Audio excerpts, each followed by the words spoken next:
আসসালামু আলাইকুম। আশা করি সবাই ভালো আছেন। ২০২৬ বিশ্বকাপের ব্যর্থতা ভুলে যান। এর থেকে বেটার স্কোয়াড নিয়েও কিন্তু আমরা বিশ্বকাপে বাজে পারফরম্যান্স করছি। বিশ্বকাপ থেকে বিদায় নিয়েছিলাম। শুধুমাত্র বিশ্বকাপ না, আমরা কোপা আমেরিকাতেও খারাপ করছিলাম। সো এখন এইগুলা নিয়ে কথা বলে লাভ নাই। কার্লো অ্যানচেলোত্তি ২০৩০ বিশ্বকাপ পর্যন্ত ব্রাজিলের দায়িত্বে আছে। তার মানে দুইটা মেজর টুর্নামেন্টে কার্লো অ্যানচেলোত্তি ব্রাজিলের দায়িত্বে থাকবে। ২৮-এর কোপা আমেরিকা অ্যান্ড ৩০-এর বিশ্বকাপ। এখন সময় আছে, কার্লো অ্যানচেলোত্তির হাতে হিউজ সময় আছে এই টিমটাকে গোছানোর। তবে এর মধ্যে একটা রিপোর্ট কিন্তু আমরা পাইছি যে কোপা আমেরিকায় ২৮-এর কোপা আমেরিকায় যদি কার্লো অ্যানচেলোত্তি ব্রাজিলকে চ্যাম্পিয়ন করতে না পারে তাহলে সিবিএফ কার্লো অ্যানচেলোত্তিকে স্যাক করবে। বাট এই রিপোর্টটা কতটুকু অথেন্টিক এর কোনো গ্যারান্টি নেই, বা অথেন্টিক কোনো নিউজ কিন্তু আমি পাই নাই। সো ২৮-এর কোপা আমেরিকা এবং ৩০-এর বিশ্বকাপের জন্য কার্লো অ্যানচেলোত্তি কিন্তু হিউজ একটা সময় পাইতেছে, যে সময়টা উনি ২৬ বিশ্বকাপের জন্য পায় নাই। জয়েন করে ১-১.৫ বছরের মধ্যেই বিশ্বকাপ হয়ে গেছে। সো ওইভাবে গুছাইতে পারে নাই, প্লেয়ারদেরকে ওইভাবে অ্যাপ্লাই করতে পারে নাই, বা প্লেয়ার ওইভাবে গুছাইয়ে নিয়ে আসতে পারে নাই। এখন ২৮-এর কোপা আমেরিকা অ্যান্ড ৩০-এর বিশ্বকাপ নিয়ে পরিকল্পনা করতে হবে। অতীতে কী হয়েছে ওইগুলো নিয়ে পড়ে থাকলে হবে না। আমি ব্রাজিল নিয়ে ভিডিও মেক করব এপিসোড আকারে। আমি ২৮ এবং ৩০-এর যে মেজর দুইটা টুর্নামেন্ট কোপা আমেরিকা এবং বিশ্বকাপ, এই দুইটা টুর্নামেন্টে কার্লো অ্যানচেলোত্তি কাদেরকে প্রায়োরিটি দিতে পারে, স্কোয়াডে কারা ডাক পাইতে পারে, আমি এই বিষয়গুলো নিয়ে আপনাদের সাথে আলোচনা করার ট্রাই করব। আমি প্রত্যেকটা পজিশন নিয়ে কথা বলবো, আলাদা আলাদা এপিসোড আসবে। আজকের এপিসোডে আমি সেন্টার ফরওয়ার্ড নিয়ে কথা বলবো। আমি উপর থেকে শুরু করতেছি, উপর থেকে শুরু করে আমি নিচে যাব। সো আজকের এপিসোড ২০২৮ কোপা আমেরিকা এবং ২০৩০ বিশ্বকাপে কারা হবে কার্লো অ্যানচেলোত্তির সেন্টার ফরওয়ার্ড, কারা হবে কার্লো অ্যানচেলোত্তির মূল ভরসা। দেখেন, ২৬ বিশ্বকাপে কার্লো অ্যানচেলোত্তি ৩জন সেন্টার ফরওয়ার্ড নিয়ে খেলছে: Igor Thiago, Matheus Cunha and Enrique. এখন এই ৩জন থেকে একজন কিন্তু কনফার্ম, যদি পারফরমেন্স ড্রপ না করে তাহলে ম্যাথিউস কুনহা কিন্তু ২৮-এর কোপা আমেরিকা এবং ৩০-এর বিশ্বকাপের স্কোয়াডে থাকতেছে, সম্ভাবনা আছে যদি পারফরমেন্স ড্রপ না করে। ২৬ বিশ্বকাপে কুনহা নিজেকে প্রমাণ করছে, বুঝাইছে সে কেন কার্লো অ্যানচেলোত্তির মূল ভরসা ছিল। কুনহা টাইপের স্ট্রাইকার, কুনহা এমন স্ট্রাইকার যাকে কার্লো অ্যানচেলোত্তি ফলস নাইনে খেলাইতে পারবে, যাকে কার্লো অ্যানচেলোত্তি প্লে মেকার রোলে খেলাইতে পারবে এবং সেন্টার ফরওয়ার্ড হিসেবে খেলাইতে পারবে, গেম বের করতে পারবে, স্কোর করাইতে পারবে। এরপর এনরিকের যে ব্যাপারটা দেখেন, এনরিকের উপর আমার ভরসা উঠে গেছে কখন, নরওয়ের বিপক্ষে যখন এনরিক সব থেকে বড় একটা চান্স মিস করছে। যেই চান্সটা কাজে লাগাইতে পারলে হয়তো আমরা ভালো পজিশনে আসতে পারতাম। 1v1 সিচুয়েশনে এনরিকের এই ডিসিশনটা আই থিঙ্ক বোকামি ছিল, আর অভিজ্ঞতাও কম ছিল।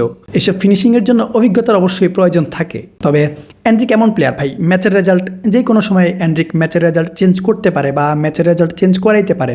এনরিকের ইম্প্যাক্ট ওই রকম থাকে। ২৮-এর কোপা আমেরিকা এবং ৩০ বিশ্বকাপ আসতে আসতে এনরিক অভিজ্ঞ হয়ে যাবে। এখন রিয়াল মাদ্রিদের সাথে আছে, হয়তো অভিজ্ঞতা বাড়বে বা পারফরমেন্স ভালো হবে। তবে সুপার সাব হিসাবে এনরিককে আমি চাই। এনরিক টাইপের প্লেয়ার বা এনরিককে আপনি সুপার সাব হিসেবে ইউজ করাইতে পারবেন, ম্যাচে হিউজ ইম্প্যাক্ট রাখবে। যে কোনো সময় মাঠে এসে ম্যাচের রেজাল্ট চেঞ্জ করার ক্ষমতা এদের আছে বা ওই অ্যাবিলিটি এদের আছে। বাট কার্লো অ্যানচেলোত্তি কোন সিদ্ধান্ত যায় ওইটা আমরা জানি না। তবে আমার মনে হইতেছে যদি এনরিক পারফরমেন্স ধরে রাখতে পারে, রাইট নাও যেমন পারফরমেন্স করতেছে বা যেমন পারফরমেন্স দিয়ে আসছে, এনরিক যদি এই পারফরমেন্স ধরে রাখতে পারে আর যদি রিয়াল মাদ্রিদে থাকতে পারে, রিয়াল মাদ্রিদে পারফরমেন্স দেখাইতে পারে, তাহলে ধরে নিন শিওর। এরপর ইগোর থিয়াগো ছিল। দেখেন, ইগোর থিয়াগোর যে ব্যাপারটা, ইগোর থিয়াগোর যেই মিসগুলা, মরক্কোর বিপক্ষে যে মিসগুলা, ওইগুলা আমার চোখে এখনও ভাসে ভাই। ইগোর থিয়াগোর মতো একজন প্লেয়ার যে প্রিমিয়ার লিগের সেকেন্ড টপ স্কোরার, সে এসে বিশ্বকাপের মতো মঞ্চে মরক্কোর বিপক্ষে যেই মিসগুলা করছে, ওই ম্যাচে আমাদের পয়েন্ট বের হইতো, আমরা পয়েন্ট ড্রপ করছি শুধুমাত্র ইগোর থিয়াগোর বাজে ফিনিশিংয়ের কারণে বা ইরোরগুলার কারণে। এখন ব্যানফোর্ডের হয়ে যেমন পারফরমেন্স করছে, যদি সামনের সিজনগুলোতে এমন পারফরমেন্স করতে পারে, সামনে 2 সিজন বাকি আছে কোপা আমেরিকার আগে, ওই 2 সিজন যদি ভালো পারফরমেন্স দিতে পারে, স্কোর করতে পারে, তাহলে কার্লো অ্যানচেলোত্তি হয়তো পরিকল্পনা করবে আর না হয় কার্লো অ্যানচেলত্তি ইগোর থিয়াগোকে নিয়ে আই থিঙ্ক নেক্সট পরিকল্পনা করবে না। তবে আমরা বুঝতে পারবো ফ্রেন্ডলি ম্যাচগুলোতে কার্লো অ্যানচেলত্তি কিন্তু প্লেয়ার ট্রাই করবে। তখন আমরা বুঝতে পারবো কার্লো অ্যানচেলত্তি অ্যাকচুয়ালি কাদেরকে টার্গেট করছে বা মনিটরিং করতেছে। এরপর আমি কথা বলবো আরও কিছু সেন্টার ফরওয়ার্ডকে নিয়ে যারা কার্লো অ্যানচেলত্তির স্কাউটিংয়ে আসতে পারে। সর্বপ্রথম এখানে জোয়া পেদ্রো কেন 26 বিশ্বকাপে জোয়া পেদ্রো কেন বাদ পড়ছে ওইটা নিয়ে আমি কথা বলতে চাই না, বা কেন বাদ পড়ছে এটার কোনো রিজন আমরা এখন পর্যন্ত পাই নাই। গতকালকেও 9 মিনিটে 10 মিনিটে হ্যাটট্রিক করে বসছে, চেলসির হয়ে দুর্দান্ত পারফরমেন্স করতেছে, বাট কার্লো অ্যানচেলত্তি কেন নেয় নাই ওইটা আমি এখন পর্যন্ত বুঝতেছি না। যদিও বিভিন্ন কথা হয়েছে যে এই কারণে নেয় নাই ওই কারণে নেয় নাই, বাট কার্লো অ্যানচেলত্তি ওই রকম কোচ না ভাই যে একজনের জন্য ভালো একজন প্লেয়ার স্যাক্রিফাইস করাইবে। তবে 28-এর কোপা আমেরিকার পরিকল্পনায় এবং 30-এর বিশ্বকাপ পরিকল্পনায় কিন্তু জোয়া পেদ্রো থাকতে পারে। আমার ফিল হইতেছে, ফিল বলতে আমি হোপ করতেছি যে কার্লো অ্যানচেলত্তি জোয়া পেদ্রোকে নিয়ে পরিকল্পনা করবে, বিকজ জোয়া পেদ্রো ওই কোয়ালিটির প্লেয়ার। এরপর ভিটর রকে দেখেন, ভিটর রকে এমন প্লেয়ার বার্সেলোনা থেকে আসার পরেও কিন্তু ভালো পারফরমেন্স দিতেছে। বার্সেলোনায় জাভির সাথে কী হয়েছে না হয়েছে, ক্লাব ছাড়ছে, পালমেরাসে আসছে, এখন এইখানে এসেও ভালো পারফরমেন্স দিতেছে, খারাপ পারফরমেন্স কিন্তু দিতেছে না। সে গোল স্কোরার প্লাস ফিজিক্যালিটি খুব ভালো। সো যদি কন্টিনিউ করতে পারে, এখন পর্যন্ত বড় কোনো ক্লাবের রাডারে আসে নাই, যদি এইভাবে কন্টিনিউ করতে পারে আগামী 1 সিজন 2 সিজনে হয়তো ইউরোপের কোনো ক্লাব ডাকতে পারে। আর তখন যদি পারফরমেন্স ধরে রাখতে পারে, তখন না, যদি পালমেরাসে থাইকেও পারফরমেন্স ধরে রাখতে পারে, তাহলে আই থিঙ্ক কার্লো অ্যানচেলত্তি 28-এর পরিকল্পনা রাখতে পারে বা 30-এর পরিকল্পনায় আসতে পারে। এরপর ইগোর জেসুস দেখেন, ইগোর জেসুসকে কার্লো অ্যানচেলত্তি ট্রাই করছিল, গেম টাইম তেমন দেয় নাই। দেখেন কার্লো অ্যানচেলত্তির হাতে ওই রকম টাইম ছিল না যে একজন প্লেয়ার ডাকবে 2-3টা ম্যাচ খেলাবে দেন বুঝতে পারবে যে ওই প্লেয়ারটা কেমন। ওই টাইমটা কিন্তু কার্লো অ্যানচেলত্তির হাতে ছিল না। উনি কী করছে, একসাথে 4-5 জন স্ট্রাইকার ডাকছে একটা ম্যাচের জন্য, বিকজ ওনার হাতে টাইম ছিল না। ও 4-5 জন স্ট্রাইকারকে উনি কিছু টাইম কিন্তু দিছে, বাট ওই কিছু টাইমে আপনি বুঝতে পারবেন না অ্যাকচুয়ালি আপনার কোন প্লেয়ারটা আপনাকে দিতে পারবে। তবে 28-এর পরিকল্পনায় অথবা 30-এর পরিকল্পনায় আসতে হলে নিজেকে অন্য লেভেলে নিয়ে যাইতে হবে, নিজের পারফরমেন্স হাই করতে হবে, ভালো পারফরমেন্স দিয়েই কিন্তু প্রমাণ করতে হবে। এরপর আরও একজন প্লেয়ার আছে, ওই প্লেয়ারটার নাম রুমোলো, যে লেপজিগে খেলে।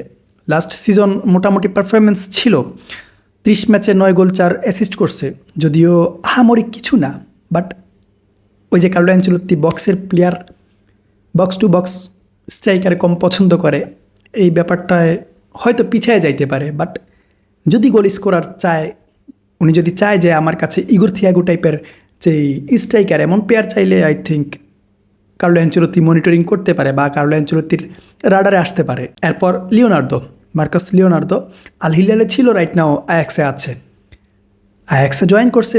এখন সিজন স্টার্ট হওয়ার পর আমরা বলতে পারবো যে অ্যাকচুয়ালি কতটুকু দিতে পারতেছে, যেহেতু এতদিন আল হিলালে ছিল তেমন কারোর চোখে পড়ে নাই। সো এখন আয়াক্সে পারফরমেন্স দিয়ে যদি নিজেকে প্রমাণ করতে পারে, কার্লো অ্যানচেলত্তির চোখে আসতে পারে, তাহলে হয়তো চান্স থাকবে, হয়তো কার্লো অ্যানচেলত্তি স্কাউটিংয়ে রাখবে। এরপর আরও কিছু প্লেয়ার আছে, আমি আপনাদেরকে নাম বলি। কায়ো এলিয়াস আছে, এর সাথে আরও একজন প্লেয়ার কিন্তু আছে, কায়ো জর্জকে কার্লো অ্যানচেলত্তি ডাকছিল, ইভেন খেলাইছেও, 19 মিনিট খেলে 2টা টাচ নিছে। এরপর কার্লো অ্যানচেলত্তি টিমে ডাকে নাই। ভাই কার্লো অ্যানচেলত্তির রাডারে আসতে হলে, কার্লো অ্যানচেলত্তিকে শো করতে হলে আপনার পারফরমেন্স প্রয়োজন। যে কোনো কোচই পারফরমেন্স চায়, আর সেন্টার ফরওয়ার্ডের কাছ থেকে কী চায়, গোল স্কোর করতে পারবেন আপনি, কোচদের চোখে পড়বেন বা কোচিং স্টাফদের চোখে পড়বেন, আর না হয় আপনি কিছুই করতে পারবেন না।